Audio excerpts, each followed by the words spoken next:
Hello दोस्तों, स्वागत है आप सभी का हमारे YouTube चैनल एग्जाम बार में। आज 9 दिसंबर है और आज के करंट अफेयर में जिन महत्वपूर्ण मुद्दों को हम लोग को डिटेल में जानना है, सबसे पहले हम उसको देख लेते हैं। शुरुआत करेंगे आदित्य एलेवन से, जानेंगे कि इससे रिलेटेड क्या न्यूज थी और ये क्यों हाईलाइट हो रहा था। उसके बाद हम बात करेंगे पीएम ऊषा योजना। ये योजना क्या है, ये न्यूज में क्यों बनी हुई थी, इसके बारे में हम डिटेल में बात करेंगे। और जितनी भी योजनाएं आती हैं, मैं कभी कभी बताता हूं कि उन योजनाओं की आपको एक अलग सूची तैयार करनी चाहिए और इन्हीं योजनाओं से जो है एग्जाम में प्रश्न आपको एक न एक देखने को मिल जाएंगे। तो आज हम पीएम ऊषा योजना के बारे में जानेंगे कि ये न्यूज में क्यों बना था। उसके बाद हम बात करेंगे पोम्पे रोग। पोम्पे रोग न्यूज में क्यों बना हुआ है और एग्जामिनेशन हॉल में ये हमारा साइंस का पोर्शन कवर करेगा, इसलिए ये बहुत ही इंपॉर्टेंट है, तो इसके बारे में हम डिटेल में बात करेंगे। फिर बात करेंगे आर्टिफिशियल इंटेलिजेंस वैश्विक साझेदारी यानी कि जीपीएआई। इससे रिलेटेड क्या न्यूज है, इसके बारे में डिटेल में बात करेंगे। और अंत में महत्वपूर्ण खनिजों के लिए खनन, 30 जो महत्वपूर्ण खनिज हैं जिसकी सूची भारत सरकार ने हाल ही में जारी किया था, उससे रिलेटेड क्या न्यूज है उसके बारे में हम डिटेल में बात करेंगे। और खनिजों से भी संबंधित प्रश्न जो है अक्सर एग्जाम में देखे जाते हैं। तो चलिए शुरुआत करते हैं शॉर्ट न्यूज यानी कि वन लाइनर इंपॉर्टेंट पॉइंट के साथ। पहला पॉइंट है, तृणमूल कांग्रेस सांसद महुआ मोइत्रा को पैसे लेकर प्रश्न पूछने के अनैतिक आचरण के लिए लोकसभा से निष्कासित कर दिया गया है। संसदीय कार्य मंत्री प्रहलाद जोशी ने इस मामले पर आचार समिति की रिपोर्ट पर एक प्रस्ताव पेश किया, जिसमें तृणमूल कांग्रेस की सांसद को सदन से निष्कासित करने की सिफारिश की गई। अब देखिए, आचार समिति जब न्यूज में बनी हुई है तो आज आपको इसका रिवीजन करना चाहिए। आचार समिति ने भाजपा सांसद निशिकांत दुबे के आरोप की जांच की थी और सुश्री मोइत्रा ने अडानी समूह और प्रधानमंत्री नरेंद्र मोदी को निशाना बनाने के लिए व्यवसायी दर्शन हीरानंदानी के कहने पर लोकसभा में प्रश्न पूछने के लिए रिश्वत और सहायता ली थी। तो ये कुछ फैक्ट थे, इसको आप ध्यान रखे रहिएगा। अब बात करते हैं टेबल टॉप एक्सरसाइज के बारे में। लैंगिक समावेशिता को प्रोत्साहित करने और शांति अभियानों में महिला सैन्य कर्मियों की क्षमताओं में वृद्धि करने के लिए भारतीय सेना ने एक ऐतिहासिक पहल की शुरुआत की है। इसके तहत भारतीय सेना ने नई दिल्ली में दक्षिण पूर्वी एशियाई देशों के संगठन यानी कि आसियान की महिला अधिकारियों के लिए एक टेबल टॉप एक्सरसाइज का आयोजन किया है। तो इंपॉर्टेंट होगा, इसको आप ध्यान रखे रहिएगा। नेक्स्ट पॉइंट की बात करते हैं। भारत टेक्स्ट 2024 एक वैश्विक मेगा कपड़ा कार्यक्रम है जो 11 कपड़ा निर्यात संवर्धन परिषदों के संघ द्वारा आयोजित किया जा रहा है और कपड़ा मंत्रालय द्वारा समर्थित भी है। यह नई दिल्ली में 26 से 29 फरवरी 2024 तक निर्धारित है, इसको आप ध्यान रखेंगे। भारत टेक्स्ट 2024 का आयोजन कहां पे होगा? नई दिल्ली में होगा। नेक्स्ट पॉइंट की बात करें, वस्त्र मंत्रालय 10 दिसंबर 2023 को भारत की वित्तीय राजधानी मुंबई में देश का अब तक का सबसे बड़ा वन भारत साड़ी वॉकथॉन आयोजित करेगा। इस कार्यक्रम का उद्देश्य देश भर की महिलाओं को भाग लेने के लिए आमंत्रित करके उनके तरीके से साड़ी पहनने को प्रदर्शित करके भारत को विविधता में एकता वाले देश के रूप में प्रस्तुत करना है और भारत में हथकरघा साड़ी संस्कृति को बढ़ावा देना है। अब चूंकि ये देश का अब तक का सबसे बड़ा वन भारत साड़ी वॉकथॉन था, तो ये हमारे एग्जाम के लिए इंपॉर्टेंट होगा कि इसका आयोजन कहां पे किया गया? मुंबई में किया गया। नेक्स्ट पॉइंट की बात करें, तेलंगाना सरकार ने महालक्ष्मी योजना लागू करने के आदेश कर दिए हैं। इस योजना के तहत राज्य की बालिकाओं और सभी आयु की महिलाओं और ट्रांसजेंडर को राज्य सड़क परिवहन निगम की बसों में निःशुल्क यात्रा उपलब्ध होगी। नेक्स्ट पॉइंट की बात करते हैं। हाल ही में ICAR भारतीय पशु चिकित्सा अनुसंधान संस्थान जो कि इज्जतनगर बरेली में है, ने भारत में एशियाई हाथियों की आबादी के बीच घूम रहे हाथी एंडोथेलियोट्रोपिक हर्पीवायरस उप प्रकार और इसके उप प्रकारों की सटीक स्थिति का पता लगाया है। तो अगर एग्जाम में आता है कि एंडोथेलियोट्रोपिक हर्पीवायरस किस पशु से रिलेटेड है, तो आपको ध्यान रखना होगा हाथी से रिलेटेड है। नेक्स्ट पॉइंट की बात करें, इटली द्वारा चीन के महत्वाकांक्षी बेल्ट एंड रोड इनिशिएटिव से बाहर निकलने की आधिकारिक घोषणा कर दी गई है। प्रधानमंत्री जॉर्जिया मेलोनी के प्रशासन की तरफ से बीजिंग को इस बारे में सूचित भी कर दिया गया है। BRI पर हस्ताक्षर करने वाला इटली एकमात्र प्रमुख पश्चिमी देश था।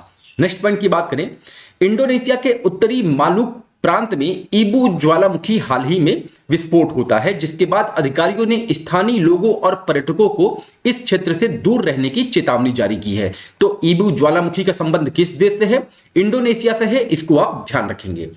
अब आगे बढ़ते हैं, बात करते हैं नेक्स्ट पॉइंट की। भारतीय सामाजिक कार्यकर्ता निखिल डे को अमेरिका के विदेश मंत्रालय ने अंतर्राष्ट्रीय भ्रष्टाचार रोधी चैंपियन करार दिया है। अमेरिका के अंतर्राष्ट्रीय नारकोटिक्स और कानून प्रवर्तन मंत्रालय के ब्यूरो ने भारत में सरकारी कल्याण योजनाओं में भ्रष्टाचार के विरोध में किए गए सामाजिक आंदोलनों में उनकी भूमिका को स्वीकार किया है। जाने माने मशहूर अभिनेता जूनियर महमूद का निधन हो गया। नईम सैयद उर्फ जूनियर महमूद को दो रास्ते, कारवां, हाथी मेरे साथी और मेरा नाम जोकर, सरीखी आदि फिल्मों के में उनके काम के लिए जाना जाता है। नेक्स्ट पॉइंट की बात करते हैं। भारतीय नौसेना के बल के शीर्ष क्षेत्रों में वाइस एडमिरल दिनेश त्रिपाठी 4 जनवरी को नौसेना स्टाफ के उप प्रमुख के रूप में शपथ ग्रहण करेंगे। नेक्स्ट पॉइंट की बात करें, जोरम पीपल्स मूवमेंट के नेता लाल दुहोमा ने मिजोरम के नए मुख्यमंत्री के रूप में शपथ ली है, जिससे वह इस पद पर रहने वाले मिजो नेशनल फ्रंट या कांग्रेस से संबंधित नहीं होने वाले पहले नेता बन गए हैं। वहीं तेलंगाना में कांग्रेस नेता रेवत रेड्डी ने 11 मंत्रियों के साथ मुख्यमंत्री पद की शपथ ली है। प्रसिद्ध कन्नड़ अभिनेत्री लीलावती का बेंगलुरु में निधन हो गया। वह 85 वर्ष की थी। उन्होंने 1958 से 2009 तक 600 से अधिक फिल्मों में अभिनय किया था। कन्नड़ फिल्मों के अलावा उन्हें कई मलयालम, तमिल और तेलुगु फिल्मों में भी अभिनय किया था। नेक्स्ट पॉइंट की बात करें, सरकार ने जूट वर्ष 2023-24 के लिए पैकेजिंग में जूट के थैलों के इस्तेमाल को अनिवार्य बनाने के लिए आरक्षण नियम को मंजूर कर लिया है। इसके अनुसार खाद्यान्न वस्तुओं की पैकेजिंग में 100% जूट के थैलों का इस्तेमाल किया जाएगा, जबकि चीनी की पैकेजिंग में 20% जूट के थैलों का इस्तेमाल किया जाएगा। तो ये तो रहे कुछ वन लाइनर इंपॉर्टेंट पॉइंट। अगर आपको करंट अफेयर एग्जाम के पॉइंट ऑफ व्यू से इंपॉर्टेंट लग रहा है तो आप हमारे चैनल को अपने दोस्तों के बीच में जरूर शेयर करें। अब आगे बढ़ते हैं, बात करते हैं आदित्य L1 ये न्यूज में क्यों बना हुआ था। तो न्यूज ये है कि इसरो ने कहा कि आदित्य L1 में लगे सूट पेलोड ने अल्ट्रावायलेट वेवलेंथ के पास सूर्य की फुल डिस्क तस्वीर लेने में सफलता प्राप्त की है। इसके द्वारा ली गई तस्वीरों में 200 से 400 nm तक की तरंग दैर्ध्य में सूर्य का पहला फुल डिस्क रिप्रेजेंटेशन शामिल है। सूर्य का अध्ययन करने के लिए लैग्रेंज पॉइंट 1 यानी कि L1 की यात्रा पर निकला भारत का पहला सूर्य मिशन आदित्य L1 अपने लक्ष्य के बेहद करीब पहुंच गया है। आदित्य के लैग्रेंज पॉइंट में प्रवेश करने की प्रक्रिया 7 जनवरी 2024 तक पूरी होने की पूरी उम्मीद है। आगे बढ़ते हैं, बात करते हैं नेक्स्ट पॉइंट की कि पीएम ऊषा योजना ये न्यूज में क्यों बना हुआ था। तो न्यूज ये है कि केंद्रीय मंत्री ने हाल ही में उड़ीसा के मुख्यमंत्री से राज्य में उच्च शिक्षा के लिए पीएम ऊषा योजना लागू करने का आग्रह किया है। अब जब बात यहां पे पीएम ऊषा योजना की हो रही है तो इसके बारे में हम डिटेल में बात कर लेते हैं। राष्ट्रीय शिक्षा नीति के आलोक में राष्ट्रीय उच्चतर शिक्षा अभियान, जिसे हम शॉर्ट फॉर्म में रूसा के नाम से भी जानते हैं, को जून 2023 में प्रधानमंत्री उच्चतर शिक्षा अभियान पीएम ऊषा के रूप में लॉन्च किया गया। रूसा एक केंद्र प्रायोजित योजना के रूप में अक्टूबर 2013 में शुरू की गई थी, जिसका लक्ष्य पूरे देश में उच्च शिक्षा संस्थानों को रणनीतिक वित्त पोषण प्रदान करना है। पीएम ऊषा रोजगार योग्य और प्रतिस्पर्धी स्नातकोत्तर पीएचडी तैयार करने वाले शिक्षण और सीखने की प्रक्रिया की गुणवत्ता में सुधार पर जोर देता है। इसका लक्ष्य 300 से अधिक राज्य विश्वविद्यालयों और उनसे संबद्ध कॉलेजों में एक साथ काम करना है।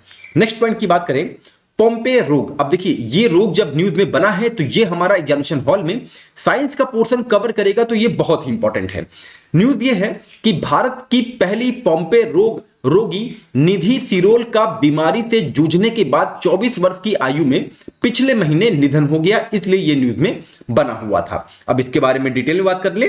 ग्लाइकोजन स्टोरेज डिसीज टाइप 2 के रूप में भी इसको जाना जाता है, ये आप ध्यान रखेंगे। पोम्पे रोग एक दुर्लभ आनुवंशिक विकार है जो एंजाइम एसिड अल्फा ग्लूकोसिडेज की कमी के कारण होता है। तो ये बहुत ही इंपॉर्टेंट फैक्ट है, इसको आप ध्यान रखेंगे। किसके कारण से ये होता है? एंजाइम एसिड अल्फा ग्लूकोसिडेज के कारण से ये होता है।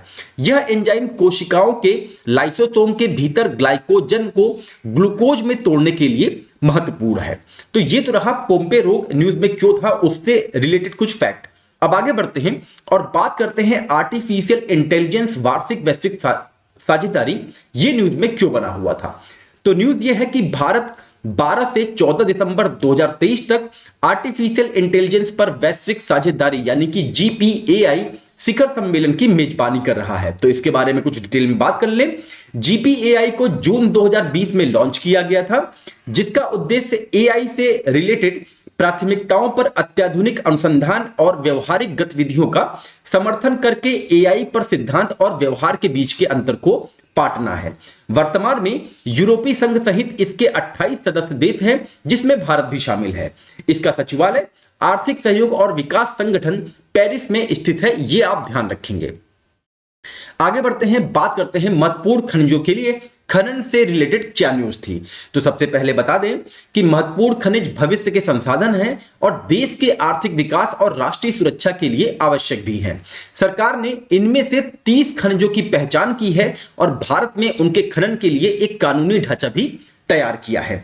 यह पहली बार है कि लिथियम अयस्क के खनन से संबंधित अधिकार निजी पार्टियों को नीलाम किए जा रहे हैं, इसलिए यह हमारे एग्जाम के लिए इंपॉर्टेंट होगा। आपने सुना ही होगा कि लिथियम का भंडार जो है वो जम्मू कश्मीर में भी पाया गया था। खान मंत्रालय द्वारा जारी निविदा आमंत्रण सूचना में कहा गया कि 20 ब्लॉक 8 राज्यों में फैले हुए हैं। तो ये बहुत इंपॉर्टेंट फैक्ट है, ये आप ध्यान रखेंगे। तमिलनाडु में 7 ब्लॉक, उड़ीसा में 4, बिहार में 3, यूपी में 2 ब्लॉक हैं, गुजरात, झारखंड, छत्तीसगढ़ और जम्मू कश्मीर में एक एक ब्लॉक जो है फैले हुए हैं। जुलाई 2023 में भारत सरकार ने 30 महत्वपूर्ण खनिजों की एक सूची जारी की थी। तो वो सूची हमारे एग्जाम के लिए बहुत ही इंपॉर्टेंट है, तो उसके बारे में हम बात कर लेते हैं कि ये 30 महत्वपूर्ण खनिज कौन कौन से हैं। Antimony, beryllium, bismuth, cobalt, copper, gallium, germanium, graphite, hafnium, indium, lithium, molybdenum, niobium, nickel, PGE, phosphorus, potash, REE यानी कि rare earth element, rhenium, silicon, strontium, titanium, tellurium, tin, titanium, tungsten, vanadium, zirconium, selenium और cadmium. तो ये 30 के 30 हैं जिसको भारत ने महत्वपूर्ण खनिज के रूप में सूची एक जारी की थी। तो अगर एग्जामिनर को प्रश्न बनाना होगा तो वो बना सकता है कि निम्नलिखित में से कौन सा वो खनिज नहीं है जो कि 30 महत्वपूर्ण खनिजों की सूची में शामिल है। अब आप ये देख रहे हैं कि उत्तर प्रदेश में जो खनन के लिए नीलाम की गई वो जो 2 साइट हैं वो वहां पे कौन कौन से खनन होंगे। तो एक तो होगा ग्लूकोसिनाइट, दूसरा होगा क्रोमियम, PGE और निकिल। ये 4 खनिज हैं जिसकी जो है ब्लॉक, ये जो 4 खनिज हैं तो ये जो है ब्लॉक जो है यूपी में 2 ब्लॉकों में इसका जो है खनन किया जाएगा। अब जब यहां पे बात महत्वपूर्ण खनिजों की हो रही है तो इससे रिलेटेड एक पार्टनरशिप है जिसको हम कहते हैं खनिज सुरक्षा साझेदारी, इसकी भी हम रिवीजन कर लेते हैं। भारत को हाल ही में MSP में शामिल किया गया है। MSP मतलब मिनरल सिक्योरिटी पार्टनरशिप। यह 14 देशों का अमेरिका का नेतृत्व वाला एक सहयोग संगठन है जिसका उद्देश्य वैश्विक स्तर पर महत्वपूर्ण खनिज आपूर्ति श्रृंखलाओं में सार्वजनिक और निजी निवेश को उत्प्रेरित करना है। तो ये तो रहे कुछ इंपॉर्टेंट फैक्ट और इससे रिलेटेड न्यूज महत्वपूर्ण खनिजों के लिए खनन से। यहीं पे आज का करंट अफेयर समाप्त होता है। अगर ये एग्जाम के पॉइंट ऑफ व्यू से आपको इंपॉर्टेंट लग रहा है तो आप हमारे चैनल को अपने दोस्तों के बीच में शेयर जरूर करें। चलिए मिलते हैं अपने अगले टॉपिक के साथ, तब तक के लिए अपना ध्यान रखें। नमस्कार, जय हिंद, जय भारत।